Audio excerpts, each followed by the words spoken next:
Hello friends, আমি মেঘা। আর আজকে আমি চলে এসেছিলাম রাসবাজারে দিদার দোকানে কিছু সদাই নিতে। তো হট করে বাজারে এসে মনে হলো আজকে তো রাসের এমনিতেও শেষ দিন, তো চলে যাই শ্রী রাধাকৃষ্ণের একবার দর্শন করে আসি।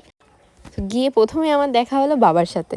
বাবাকে দেখে তো একদম মনটা একদম জুড়িয়ে গেল, এত সুন্দর। আর এই দেখো, এখানে এখন খাওয়া দাওয়া প্রায় শেষ পর্যায়ে চলছে। তারপর দেখো এই জগন্নাথ ঠাকুরটা আমার এত ভালো লেগেছে, এই বিগ্রহটা এতটা সুন্দর। আর তারপর দেখলাম রাধাকৃষ্ণের এই সুন্দর গোলুমলু বিগ্রহটা, এত কিউট লাগছে দুজনকে, দেখে একদম চোখ জুড়িয়ে যাওয়ার মতো অবস্থা। তারপর পশুপ্রেমী শ্রীকৃষ্ণ আর বলরাম রয়েছেন। তারপর এখানে রয়েছে গোষ্ঠে শ্রীকৃষ্ণের বাঁশির টানে আমাদের রাধারানী কীভাবে ছুটে ছুটে গিয়েছিলেন, সেই মুহূর্তের একটা মূর্তি। তারপর এখানে ঠাকুর দেখতে দেখতে একজন হঠাৎ করে আমাকে ডাকলেন এবং একটা মিষ্টি আমাকে দিলেন, মানে প্রসাদ। যেখানে প্রসাদ শেষ হয়ে গেছে, আমার মনটা সত্যিই খুব খারাপ ছিল যে আমি প্রসাদ পেলাম না, এইরকম আসলাম তাও প্রসাদ পেলাম না। তো হঠাৎ করে উনি ডেকে আমাকে প্রসাদ দিলেন, মনটা একদম খুশিতে ভরে উঠলো।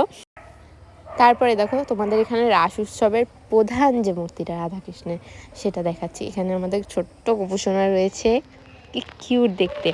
তারপর এই দেখো শ্রী রাধাকৃষ্ণের মূর্তি, কত সুন্দর লাগছে না, চোখগুলো টানা টানা, দারুণ সুন্দর লাগছে। তোমরা কে কে রাস উৎসবে এসেছিলে একদম কমেন্টে জানাতে ভুলো না। তারপর এই দেখো, এখানে আমাদের শ্রীকৃষ্ণের সঙ্গে আরও নানান সখীরা দোল খেলায় মেতে উঠেছেন, কত সুন্দর লাগছে। সব কটা বিগ্রহ এখানে সুন্দর, সব কটা।